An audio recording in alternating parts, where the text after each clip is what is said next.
여러분 안녕하십니까. 12월 첫째 날이 됐습니다. 다사다난했던 2020년도 이제 한 달이 남았습니다. 자, 오늘 12월 1일 아침에는 욥기 6장을 시작합니다. 드디어 욥의 대답이 나오기 시작합니다. 정말 궁금했어요. 과연 욥이 이 엘리바스의 질책, 훈계, 조언, 위로 아무것도 해당이 안 돼요. 뭐라고 대답하나? 그의 첫 마디는 무엇이냐? 바로 자신의 괴로움을 돌아보는 것이었어요. 그 표현이 참 시적입니다. 지금 욥의 주변에는 아무도 없어요. 육체적으로, 물리적으로, 정신적인 고통까지 받고 있어요. 그러므로 이 위로라는 단어는 그에게 해당되지 않는 거예요. 위로를 위로로 받을 수 없는 상황. 아무리 합리적인 이야기를 해도 의미가 없어요. 앞으로 잘 될 거야. 그게 무슨 격려가 됩니까? 지금 당장 죽어가는데. 그래서 우리에게는 위로가 위로되지 못하는 시간이 가장 힘든 시간인 거예요. 병원에 중병을 앓고 입원해 있는 분들이 있어요. 그 보면 누가 오는 것을 싫어하는 분들이 있습니다. 이해가 갑니다. 제 주변에도 이런 분이 있어요. 제가 어렸을 때, 젊었을 때 비난한 적도 있었어요. 아니, 위로해 준다고 병문 안 오는데, 기도해 준다고 오는데 왜 싫다 그러냐. 그것도 교만하다. 그분이 이유인즉 내가 이렇게 된 것이 참 비참하고 사람들에게 나의 몰골을 보여주기가 싫다는 것이 이유였어요. 기도받기도 거부하고. 그래서 제가 그때 그랬어요. 교만도 가져가지. 그러나 이 욥기를 보면서 저는 또 회개합니다. 그럴 수 있습니다. 충분히. 우리는 하나님께도 감추려고 하는 것이 있는데 왜 인간에게 보여주기 싫은 것이 없겠습니까? 더더군다나 나의 연약한 모습인데. 다 자존심 있고 명예 있고 자기 의라는 것이 누구에게나 있다는 것이죠. 욥이 자기가 난 날을 저주한 그런 때가 있었잖아요. 3장에서 생일을 저주하고 태어난 것을 저주하고 왜 내가 태어났나, 왜 내가 이제까지 살아있나. 그 오늘 탄식을 합니다. 내가 내 당한 고난, 분함, 고통, 이걸 저울에 달 수 있다면 바다의 모래보다 무거울 것이다. 이렇게 2절에서 얘기해요. 모래는 물속에 가라앉아요. 가장 깊은 곳 바닥에 있는 게 모래죠. 즉 욥은 자신의 고난을 무거워서 감당할 수 없다는 표현이 이렇게 하는 것이죠. 견디지 못하는 고통은 감당할 수 없는 것이죠. 이걸 남이 어떻게 알겠습니까? 종종 나는 네 사정 이해해. 어떻게 이해합니까? 다른 사람이 당하는 고난의 강도를 내가 어떻게 압니까? 그래서 인간은 인간을 위로할 수가 없어요. 한 입을 덮고 자는 부부라도 다 알 수가 없는 거예요. 하지만 놀랍게도 이렇게 고백합니다. 내 말이 경솔했다. 거칠었다. 자기가 실수했다는 거예요. 참 이것도 놀랍습니다. 옛날에 어른들이 이런 말 했어요. 한숨 쉬지 말라. 이 습관이거든요. 병된다. 부모 앞에서 한숨 쉬지 말라. 불효라고 했어요. 그때는 몰랐어요.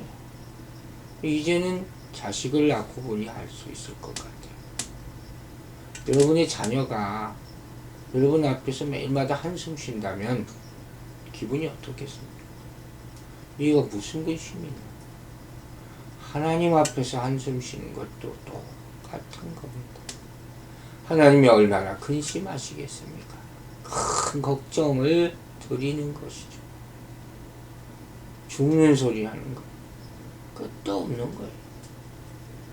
욥은 그런 면에서 잘못했다는 거죠. 자기 삶을 저주했으니까. 그래서 경솔했다, 거칠었다, 이렇게 얘기하는 거예요. 하지만 사실 현실은 현실이에요. 그죠? 여러분의 죄, 여러분의 아픔, 이게 다 무게로 달 수 있습니까? 여러분의 감정을 저울로 측량할 수 있겠습니까? 그래서 그 순간 욥은 정말 솔직하게 자신의 마음을 표현한 거예요. 욥의 탄식을 사실 경솔하다, 이렇게 말하기 쉽지 않은 것 같아요. 그는 이미 재산, 자식 다 잃고 병이 나서 죽을 날만 기다리고 있는 그런 모습이에요. 그 무게를 어떻게 수치로 환산할 수가 있겠냐 하는 것이죠. 그런데 그의 말을 들어보면 원망은 없어요. 즉 점점 하나님께 가까이 가고 있다는 것을 보는 거예요. 그리고 그의 놀라운 신앙이 이 4절에 나옵니다. 여러분 이 말을 잘 묵상해야 돼요. 뭐라 그럽니까? 전능자의 화살이 내게 박히매 나의 영이 그 독을 마셨나니. 참 이런 표현을 참 어디서 볼 수 있을까? 먼저 어떻게 생각하면 이 말은 욥이 하나님을 자신의 대적자로 생각하는 것이라고 생각할 수 있어요. 표현하는 거예요. 그죠? 화살을 쏜 자가 누구예요? 전능자라는 거예요. 하나님이 자신을 죽일 듯이 화살을 쏘고 있다. 공격하고 있다. 그런데 깊이 묵상하다 보면 여기에 매우 중요한 교리라고 할까, 신앙 고백이 나타나 있는 것을 발견하게 됩니다. 즉 아무리 큰 고통이 있어도 그는 이제 마귀가 주는 것이라고 생각하지 않는다. 이건 사람들은 그래요. 뭐 좀 아프면 이원론이라는 거예요. 이거 마귀가 나 괴롭히는 거예요. 조금만 아파도 마귀. 그 욥은 뭡니까? 전능자의 화살, 이렇게 표현해요. 이건 하나님이 주시는 것이다. 이거예요. 그의 신앙의 뿌리를 보여주는 거예요. 욥은 이와 같이 그 뿌리부터 하나님과 함께하는 그런 사람이었다 하는 것을 발견하게 되는 것이죠. 여러분 이해가 되세요? 이게 지금 하나님을 탓하는 게 아니라니까요. 그는 그 몸부림 가운데 하나님의 의도를 조금씩 깨닫고 있는 거예요. 바울이 말하죠. 내 몸에 가시가 있다. 그죠? 흔적이 있다. 예수의 흔적이다. 이걸 자랑하는 거예요. 이처럼 욥은 전능하신 하나님을 고백합니다. 즉 자신의 고난을 통해서 하나님을 나타내고 있는 것이죠. 대단한 믿음이에요. 참으로 우리의 믿음이 부끄러울 뿐이죠. 전능자, 모든 것을 하실 수 있는 분이라는 뜻이에요. 이 전능자가 도대체 우리에게는 어떤 의미였습니까? 안 되는 것까지 다 해주시는 분? 그러니 나에게 다 해주세요. 이것만 생각하고 살았습니까? 아프게 하시다가 싸매시며 이걸 정말 이해하고 울었을까요?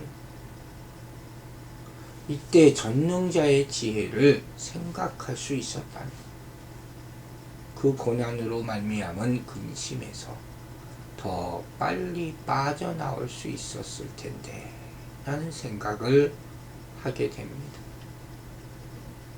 이 하나님은 어떤 하나님입니까? 인간의 힘으로 대항할 수 없는 경외한 하나님이에요. 엘리바스의 말대로 고난이 하나님으로부터 왔다고 생각하는 욥에게 하나님에 대한 두려움은 당연한 거죠. 성경에는 두려움에도 종류가 있다고 그러죠. 하나님에 대한 두려움은 구원을 이룬다고 해서 경외예요. 그리고 하나님에 대한 욥의 이런 두려움은 그가 하나님을 극적으로 만나는 디딤돌이 되는 것이에요. 여러분, 모든 것이 다 마귀 탓이라면 물론 잘 분별해야 돼요. 그럴 때도 많죠. 그러면 마지막 죽을 때도 마귀 탓할 겁니까? 이런 사람은 하나님 앞에 서보지 않은 사람이에요. 전능자의 화살 맞아 보셨습니까? 여러분, 엘샤다이의 하나님이 이 사건 가운데 있음을 깨닫게 되기를 바랍니다. 6절에서 욥은 이렇게 자신의 심정을 토론합니다. 싱거운 것이 소금 없이 먹히겠느냐?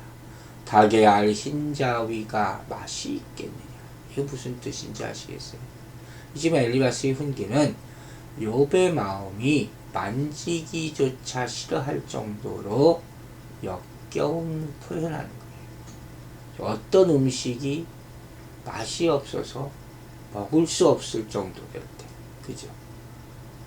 그처럼 엘리바스의 훈계 역시 욥에게는 정말 교훈으로 자양분을 공급해 주기는커녕 욥에서 입맛까지 다 뺏어가는 잘못된 음식 같았다. 그 훈계를 받아들이고 싶은 마음이 완전히 사라졌습니다. 이 말의 뜻이에요. 고난이라는 것이 그것을 직접 당하는 당사자에게는 생생한 현실입니다.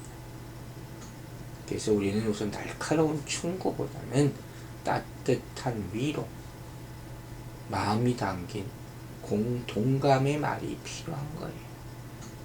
진심 어린 말, 분명히 고통을 경감시켜 줄 수 있는 위로가 될 수 있어요. 하지만 진심이 담긴 따뜻한 말이 없는 그런 권면은 간이 맞거나 안 맞거나 먹기 힘든 음식처럼 받아들이기 어렵다는 거예요. 또한 아무리 올바른 권면을 했더라도 아직은 받아들일 수 없는 때가 있죠. 준비가 안 될 때가 있어요. 그 욥과 같이 그 고난의 의미를 알고 싶어하고 자신의 상황을 하나님과 연결시키려 하는 그런 심오한 믿음이 없다면 정말 어려운 거죠. 여러분, 누군가를 위해 울어준 적이 있습니까? 누군가가 여러분의 고통과 상실한 마음을 자신의 것처럼 생각해서 함께 슬픔을 나눠준 적이 있습니까? 누구는 그렇지 못하다. 비난만 하지 말고 스스로에게 먼저 물어봐야 돼요. 한 몸이라고 그랬어요. 한 몸. 에베소서에서.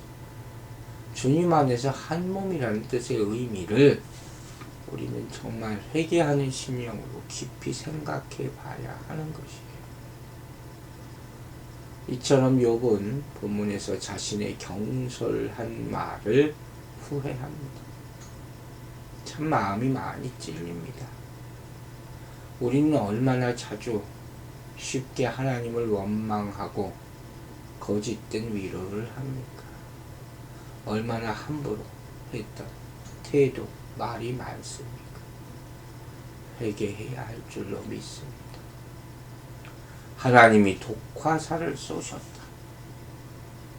여러분 이제 조금은 이해가 가십니까?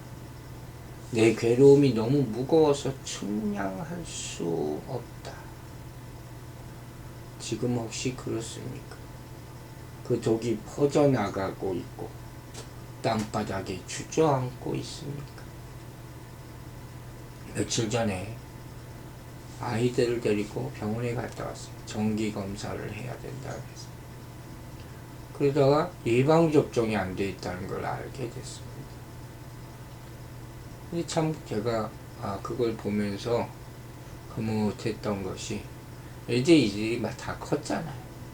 주사를 2개씩 맞는데 애들이 울지를 않아. 당연한 거죠. 지금 울면 안 되죠. 근데 이런 생각이 들었어요. 옛날 생각. 이진이가 어렸을 때 주사를 잘 못 맞았어요. 너무 아파서 울었어요. 보니까 간호사가 이 주사를 잘 못 넣더라고요. 내가 막 화를 냈어요. 왜 이렇게 주사를 못 넣냐. 결과는 못 찾냐. 결국 못 맞고 왔어요. 피를 뽑아야 되는데 못 뽑았어요. 제가 못하게 했어요. 이제 아이가 주사 맞을 때 이진이 팔을 붙잡고 같이 울었어요. 너무 우니까요. 가슴이 찢어지는 것 같았어요. 여러분, 하나님이 내게 독화살을 쐈어요. 너무 아프죠. 이해되지 않죠. 그러나 나는 여전히 하나님의 품 안에 있어요. 예방접종을 맞든 내가 병이 있어서 치료하는 주사든 아프지만 하나님이 떠나지 않고 계시니 감사한 거예요. 그래서 오늘도 감사합니다. 나의 파멸을 저울 위에 놓을 수 있다면, 뭐뭐 할 수 있다면 또 만약에가 나와요. 그리고 보니 우리 인생에는 이렇게 만약에라는 탄식이 참 많았어요. 내 지난 인생의 무게, 여러분, 그거 측량해서 뭐합니까? 그게 그리 중요하겠습니까? 이제 남은 하나님께 받을 축복과 소망,